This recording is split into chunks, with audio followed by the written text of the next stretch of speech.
ได้โทษเล่าหรือว่าเว้าให้ตุชิดเนาะเรื่องเงินที่ผู้ใหญ่เพิ่นฝากมาซอยน้องมะนาวนี่อีหยังต่างๆเลยนี่เนาะว่าให้ตุชิดเป็นคนจัดการใส่ขาสั่นที่ไหนใส่นั้นขายาวทำไมจะมันร้อนบอกทารักพี่น้องเลยเนาะ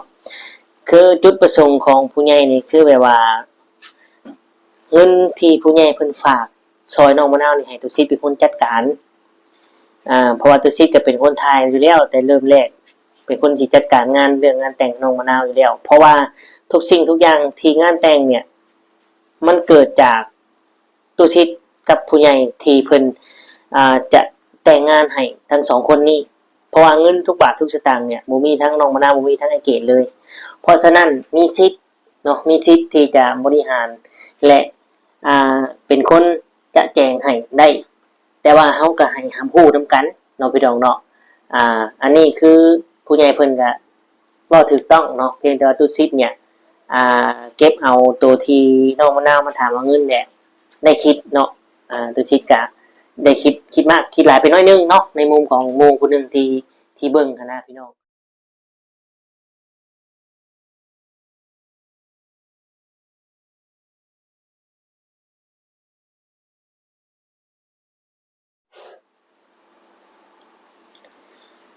กับทักทายสบายดีและสวัสดี FC พ่อแม่พี่น้องหมู่เพื่อนเบิดทุกคนทุกท่าน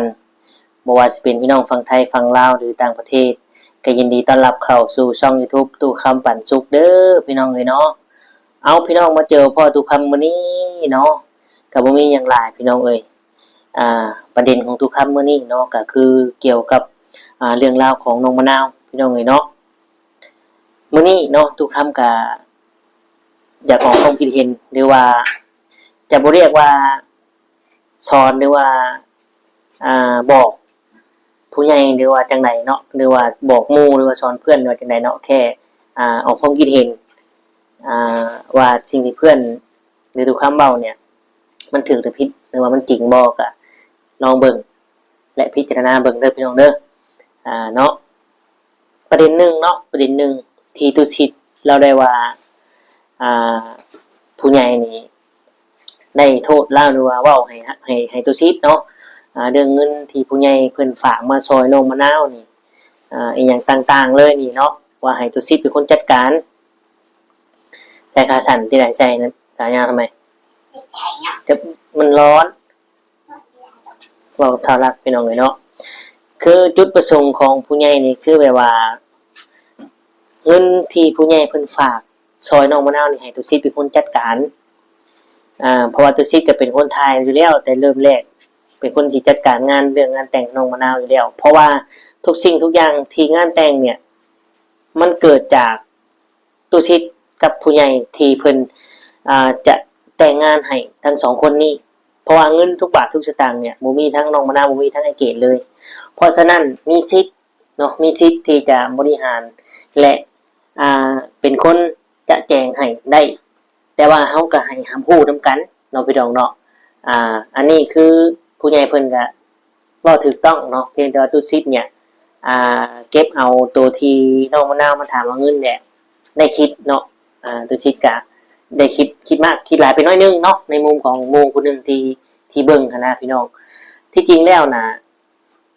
พ่อแม่เตือนนี่ก็เฮาก็เข้าใจเนาะพ่อกับแม่เพิ่นก็หวังดีอยู่แล้วเพิ่นแนมเห็นนะว่าอนาคตเป็นจังไดเนาะแต่ว่า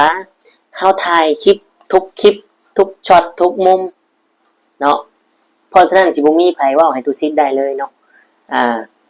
แต่ว่าตุชิดเลือกที่จะผิดจุดประสงค์ของผู้ใหญ่แหละไปมอบเงินให้และถ่ายทุกช็อตทุกมุมตอนไปมอบเงินให้ชัดเจนเพื่อตัดปัญหายันปัญหาที่จะเข้ามาเนี่ยทำให้ตุชิดเสียหายเนาะอันนี้คือตุชิดตัดปัญหาออกและไปมอบเงินให้แต่มันบ่แม่นปัญหาที่สิตัดออกคือปัญหาตามมาคือแบบนี้แหละเนาะพี่น้องเนาะเพิ่นก็สิมองเฮาว่าเป็นหยังคือเอาไปให้คือตุชิดออกมาชี้แจงนี่แหละเนาะพี่น้องเนาะในกรณีนี้นะกรณีนี้นี่คือสำหรับของส่วนตัวทุกคำหรือว่าในความคิดของหมู่ผู้นี้นี่ทุกคำคิดว่าตุชิดคิดผิดเนาะทุกคำคิดว่าตุชิดคิดผิดเนาะตุชิดย่านเกิน ย่านเกินและตุซิดเนี่ยตัดปัญหาออกทั้งที่ปัญหามันทันได้เกิดเนาะแต่จุดประสงค์ของผู้ใหญ่นี่มันบ่เป็นแนวนี้เพิ่นบ่มักแนวนี้อยู่แล้วเนาะแต่ตุซิดเพิ่นก็ได้ออกมาขอโทษแล้วว่าผิดคิดผิดอยู่เนาะอันนี้ในมุมของตู่คำนะในมุมของตู่คำเนาะเพราะว่าเฮาสิย่านหยังผู้ใหญ่ก็เพิ่นบอกเฮาอยู่แล้วจุดประสงค์ของเฮาและ FC ทุกคนทั้งบ้านทั้งเมืองก็ฮู้อยู่แล้วว่าน้องมะนาวเนี่ยบ่มีเงินไอ้เกดก็บ่มีเงินมาแต่งน้องมะนาวทุกคนก็เบิ่งคลิปเจ้าเนาะทุกคนมองว่าผู้ใหญ่เป็นคนแต่งให้และตู้ซิดเป็นคนเป็นสะพานบุญครั้งนี้มันชัดเจนอยู่แล้วเนาะในมุมมองของตู้คำไหนตู้คำบ่ผิดทุกคนลองฟังแล้วก็คิดเบิ่งว่าถูกบ่ที่ตู้คำเว้าเนาะเอาสำหรับข้อนี้ได้พี่น้องเอ้ยเนาะเอาบัดนี้สำหรับประเด็นที่2บัดนี้พี่น้องตู้คำก็ได้เบิ่งได้ฟังแล้วก็ขอออกความเห็นน้อยนึงเนาะแล้วก็อย่าเรียกว่าสอนหรือว่าจะเรียกว่าบอกเลยเนาะเรียกว่าแลกเปลี่ยนความคิดเห็นกันดีกว่าเนาะพี่น้องเนาะในมุมมองของตู้คำนี่แนวนี้พี่น้องที่ผู้ใหญ่ว่ายกเลิกสะก้อนการที่ซื้อรถไถให้น้องมะนาวเนาะการซื้อรถไถน้องมะนาวยกเลิกสะก้อนคล้ายว่ามันมีขอแลกเปลี่ยนเนาะแลกเปลี่ยนแบบใดคือเพิ่นอยากให้น้องมะนาวเนี่ยเปลี่ยนแปลงตัวเองเนาะในมุมมองของตู้คำนี่คือถ้าจะเปลี่ยนแปลงนี่ตู้คำมันยากไม่แก่แล้วมันบ่คือดัดไม่อ่อนเนาะพี่น้องเนาะเปรียบเหมือนลูกหลานเด็กที่เฮาเลี้ยงมาเนี่ยเฮาปูทางเนี่ยมันอยู่ที่เฮาเลี้ยง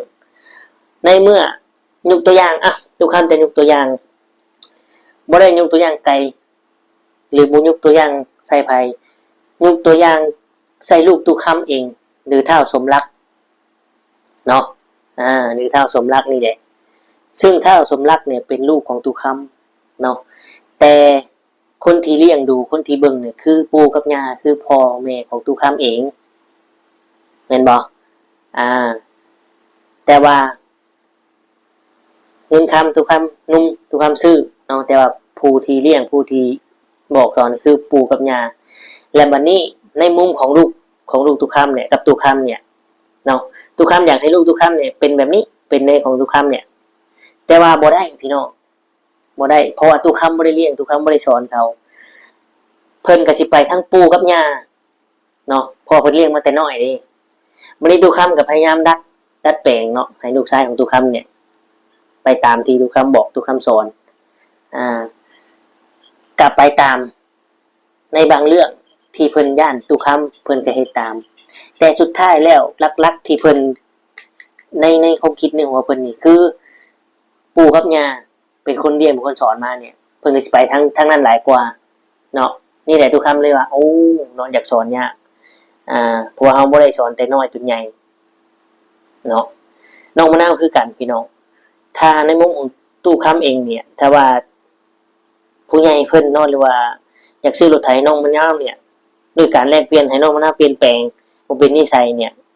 ตู้คำมาอยากพี่น้องในมุมของตู้คำได้อยากเนาะและบัดนี้ถ้าว่าสิดัดแปลงสั่งสอนน้องมะนาวให้สอนน้องมะนาวเป็นคนที่ต้องการแบบที่เฮาอยากให้เป็นเนี่ยเฮาจะบ่เริ่มต้นด้วยแบบนี้พี่น้องเอ้ยเนาะในมุมมองของตู้คำได้พี่น้องตู้คำมาอยากพี่น้องเอ้ยเนาะมันคือดัดไม่อ่อนนะพี่น้องอันนี้คือประเด็นที่2ของตู้คำนะพี่น้องนะสำหรับเรื่องราวที่มันเกิดขึ้นและมีขอคัด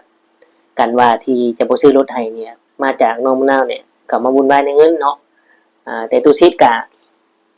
นี่ยังคิดว่าโอ้ญาติมันมีปัญหาเนาะเนี่ยตู้ชิดคิดตัวนี้ก่อนนะพี่น้องเนาะและตู้ชิดก็ได้เว้าหลายครั้งว่าจะมีข่าวดีมันซื้อให้แน่นอนอย่างรถไถอย่างต่างๆนานาเนาะแต่ว่าตู้คำก็บ่ได้ออกมาเว้าให้เพื่อนไหนเนาะตู้คำฝากตู้ชิดนำว่าตู้คำบ่ได้เว้าให้ตู้คำก็ติดตามตลอดแล้วก็บ่ได้บอกหรือว่าสอนผู้ใหญ่หรือบอกตู้ชิดดอกแค่ตู้คำออกความคิดเห็นเนาะแล้วก็ให้ฮู้ว่าสิ่งที่เพิ่นเฮ็ดตู้ชิดเฮ็ดหรือผู้ใหญ่เฮ็ดเนี่ยคือดีเนาะ เป็นการดีแต่ว่าเฮาสิดัดไม้แก่นี่มันก็ยากเนาะพี่น้องดัดหลายมันก็หักเฮ็ดแห้งมันก็ทบนั่นแหละไม้มันแก่มันสิเบิดอายุไขเลยเนาะพี่น้องมีแต่คอยเตือนสติคอยบอกคอยเตือนสติเดี๋ยวนี้เนี่ยอาจสิได้อีกพี่น้องเนาะแต่ถ้าว่าสิดัดให้แบบบ่ให้เคยโตนี่ยากพี่น้องเนาะเพราะว่าเพิ่นก็ใหญ่มาในรูปแบบของเพิ่นจนฝังจำไว้ในจิตใจในสมองในแบบนี้แล้วนะพี่น้องเนาะในมุมมองของตู้คำใดพี่น้องเนาะ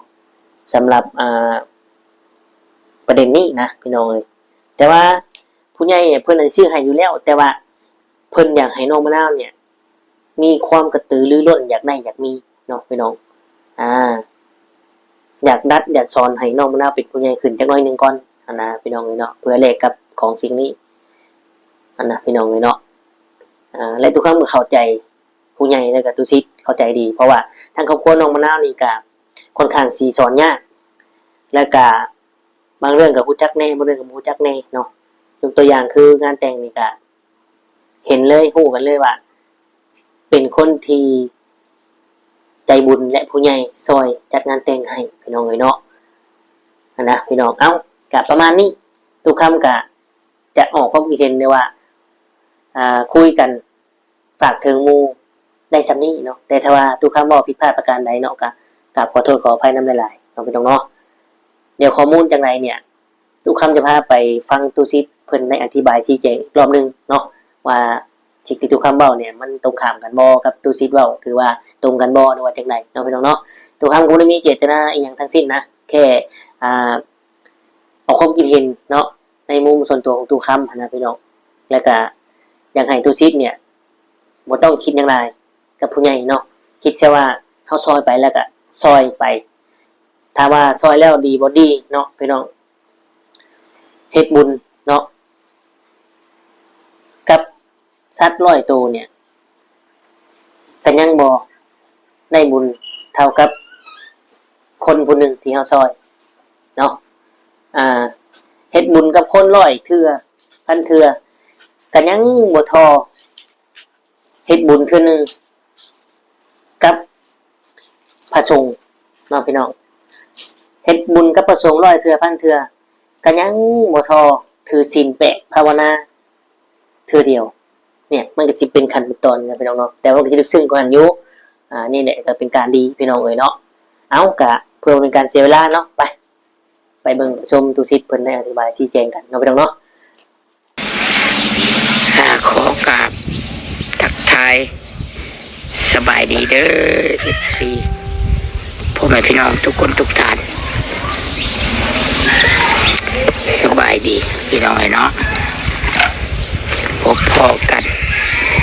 คลิปที่2ในมื้อนี้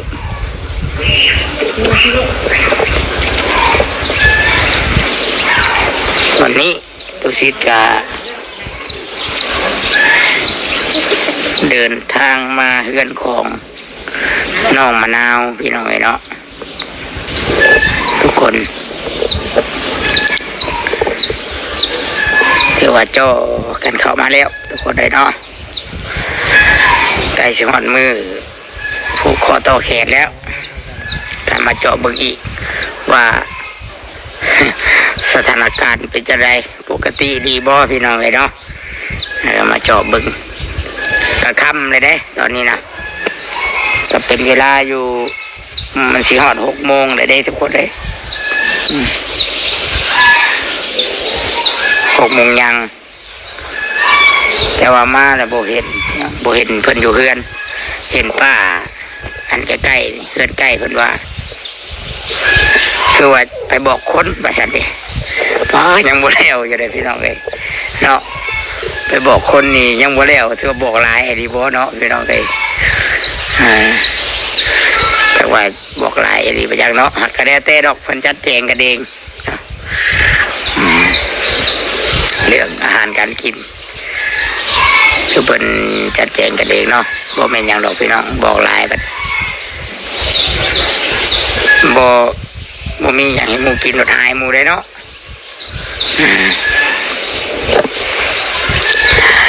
หน้าตากระซีดเลยพี่น้องเลยเป็นไข่ทุกคนเลยเนาะเป็นไข่กินยาไป2 เทื่อแล้วบ่นี่สาระ2 เม็ด4 เม็ดถึงตอนเที่ยงจักเป็นย้อนหยังจักว่าเป็นย้อนอันแมวขูดบ่พี่น้องเนาะผิดมันบ่หรือว่าจะได้หลังจากเมื่อแล้วปว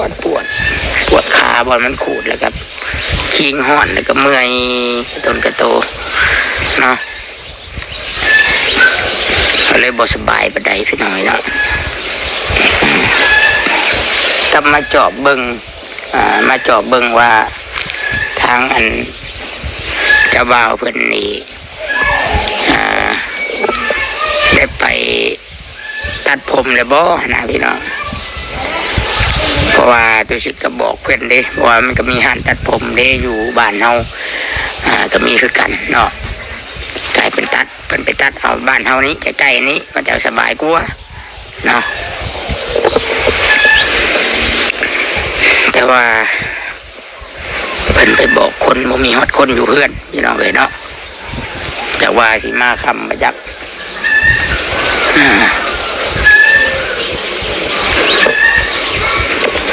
ตัวสิจะสิได้เมื่อก่อนในแบบนี้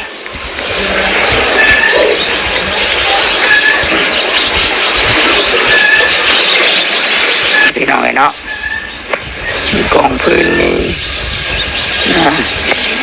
กองขี้แกบไอ้กองตาราง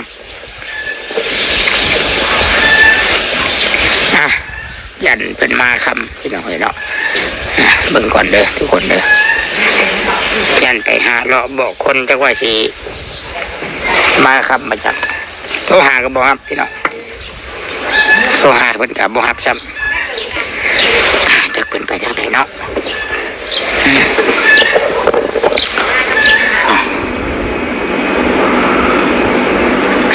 ต้องขออภัยทุกคนเนาะเมื่อกี้นี้ไปหาน้องมะนาว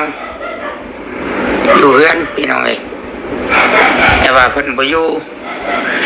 ทางนั้นคนเงินไก่ว่าเพิ่นไปเลาะบอกคนผูกแขนเพิ่นพี่น้องเลยเนาะพี่สิเมนไปกับแม่กับผัวเพิ่นเนาะเอาเนาะก็คือว่าไปวันกี้นี่ก็จุดประสงค์ก็สิไปเบิ่งญาติเล่าอย่างต่างๆให้พี่น้องให้ FC เบิ่งนั่นแหละไปถ่ายคลิปเบิ่งว่าผู้รักผู้ใหญ่เพิ่นก็ไปเจาะเบิ่งดูว่าเพิ่นจะได้อยู่สิเพิ่นเมียนเฮือนเมียนชาติอีหยังได้บ่เนาะเราบอกคนนี่บ่แม่น3-4 มื้อแล้วบ่พี่น้องเนาะโอ้ปกติว่ากันเนาะดีใจแสดงความยินดีนำพี่น้องเอ้ยนำน้องเพิ่นหลายๆเนาะเห็นเพิ่นมีความสุขเฮาก็ดีใจพี่น้องที่ลงไปก็กลับอยากไปเบิ่งว่าเจ้าบ่าวเพิ่นตัดผมแล้วบ่ผู้ใหญ่ถามมานะเนาะผู้เพิ่นเป็นห่วงเป็นใยผู้เพิ่นฝากเงินฝากคำมาให้อะไรพี่น้องแล้วก็ตัวชิดอยากจะมาตอบประเด็นพี่น้องเนาะจะมาตอบคำถาม FC ผู้รักผู้ใหญ่พ่อแม่ผู้ที่ว่าเพิ่นมีส่วนร่วมฝากเงินฝากคำมาให้ช่วยเหลือน้ำมะนาวพี่น้องเนาะในการที่อันแต่งงานนี่แหละในจำนวนเงินอัน10 ล้านนะพี่น้องเนาะตุชิตก็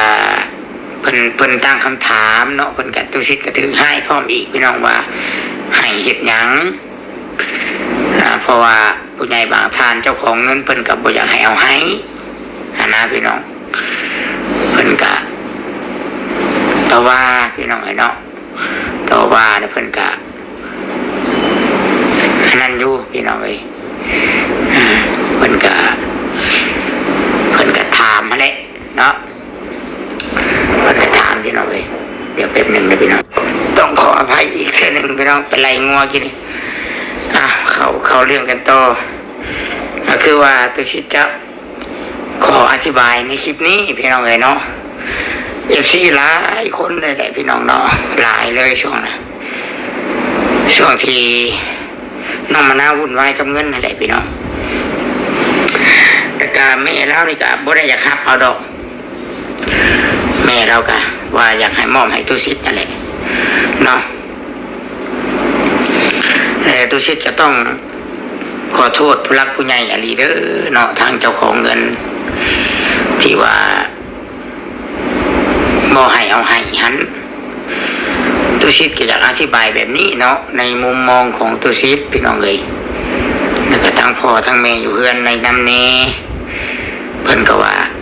เอาให้มอบให้เขาเบิดรถช้าเนาะเพราะว่าถ้าเป็นนั่นเป็นนี่มาเลยก็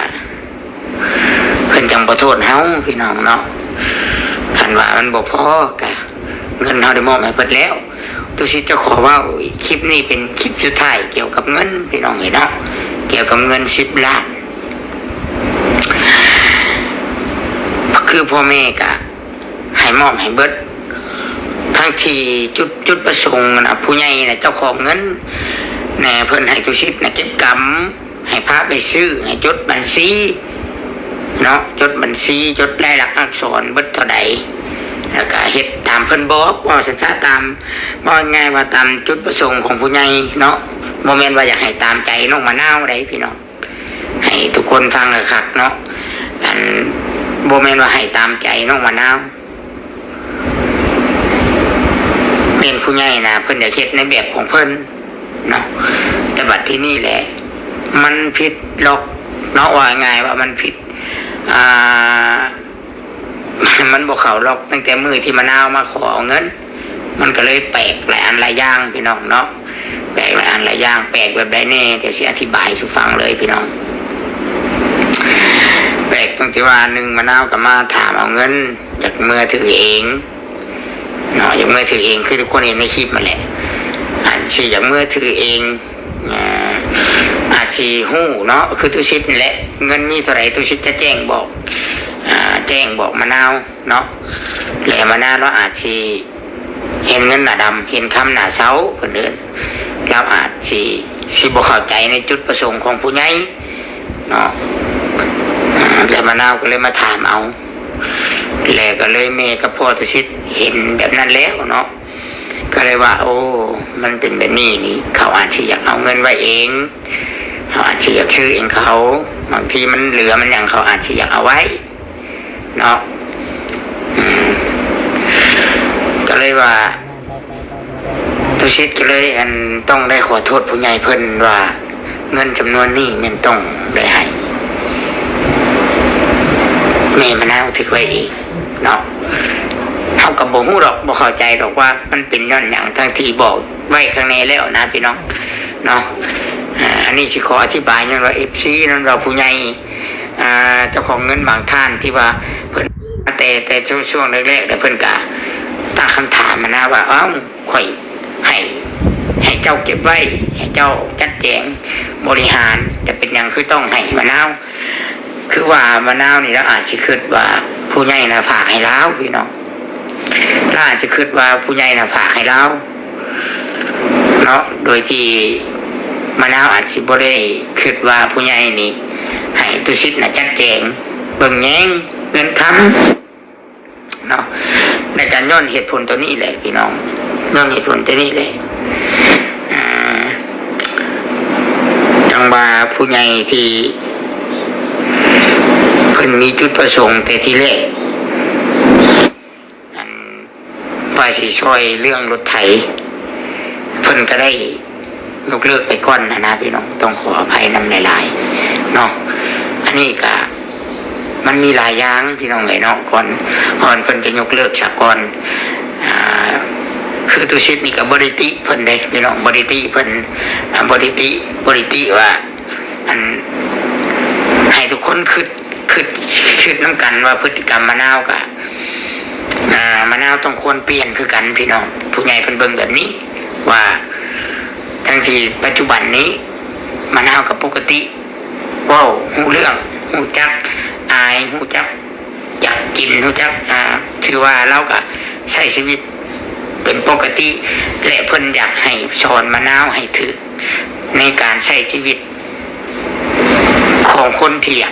อยากได้อยากมีเมื่อก่อนคือผู้ใหญ่เพิ่นกับเพิ่นว่ามะนาวไปหาเลาะขอนั่นขอนี่ย้อนว่าบ่มีโอกาสย้อนว่าทุกข์ยากเราแบบว่าเราปวงไปหันไปนี่ย้อนว่าอาจสิเราบ่ได้กำลังใจเราบ่มีกำลังใจอีหยังผัวก็บ่มี